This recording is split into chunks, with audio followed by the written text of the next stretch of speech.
Hello ka-farmer, magandang hapon. Hapon na po ngayon. Ayan, ang oras natin mag-aalas 6 na pero sobrang liwanag. Ayan. Ayan, nandun si Dana. Asan ba? Ayun. Ayun. Ayan si Dana. Ayan, ito lahat to pinutol niya oh.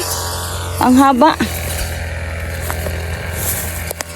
Ayan, tayo naman, ang ginawa natin ay doon nagliligpit tayo ng mga damo. Yung mga damo, nagsunog tayo ngayong hapon na ito dahil hindi na masyado mainit. Ano tayo, punta natin si Dana. Maganda magtrabaho pag ganitong oras. Ayan, nasa mga 5:30 to 6 hanggang 7, maliwanag pa naman. Ayan, nandito tayo ngayon sa labas. At kapag-update ako sa inyo na lumalabas ang mukha ko. Lately, hindi masyado ako kumukuha. Nag-voice over lang ako or boses ko lang pinapakita ko, pinaparinig ko. Ayan yung panayan natin, nasa likod tayo ng bahay. Ayan yung bahay natin. At nandito kami ngayon ni Dana nagtatrabaho sa labas. Ayan, napuputol siya. Aday.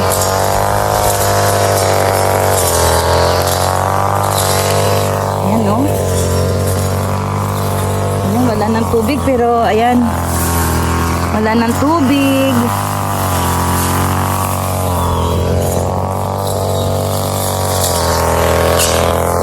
Ayan. Ayan, ingat lang po tayo kasi kailangan wag tayong malapit kay Dana dahil hindi niya tayo naririnig. Ayan, maraming natatamaan dyan kasi hindi niya alam, wala siyang naririnig kung may tao sa likuran niya o sa gilid. Kailangan medyo malayo tayo sa kanya. Ayan, i-update ko lang po sa inyo ang ating 2 months and a half or 2 months, 3 weeks. Ayan. Ayan, may mga damo na siyang tumutubo.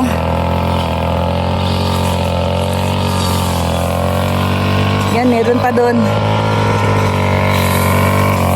Ito, may panahon tayo dito para magtanggal ng mga damo.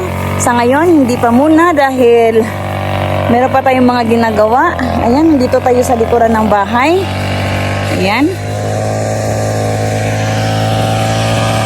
Oh, ayan si Dana.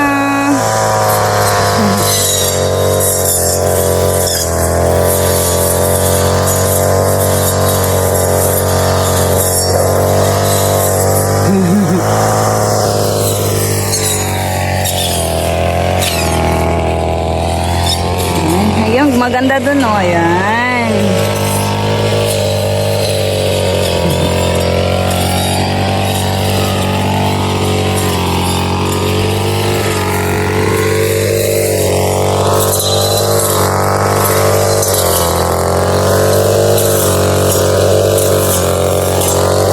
Ng pinutol niya hanggang doon.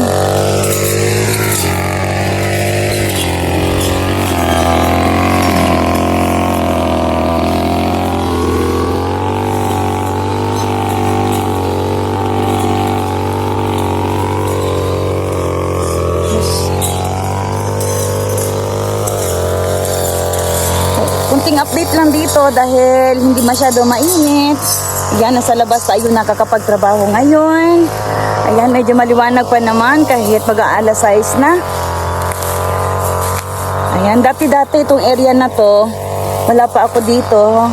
Medyo high school days pa yata nila Dana noon. Ayan, meron tayong strawberry farm. Ayan, strawberry farm to dito. Ayan, sobrang lawak. Tapos ginawan siya ng greenhouse. May greenhouse po dati yan. Ayan oh. Ayan, ayan. Ito may mga pink lagayan ng greenhouse yan. Ayan, may mga ribbon na pink dyan. Ito full house. Greenhouse to dati. Medyo nasira nga lang siya. Pinatanggal na lang namin. Ewan ko lang kung gagawa pa tayo ng greenhouse. Or anong itatanim natin dito. Kasi medyo malawak siya eh. Ayan oh. Wala pa naman tayong naisip. Kaya taon-taon, pinuputulan na lang natin ng mga damo dyan. Ayan. At ako naman, ang trabaho natin ay dito sa loob ng niwa.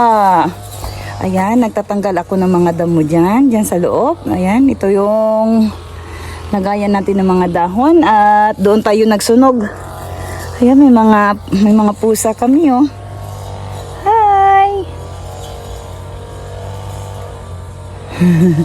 Ayan.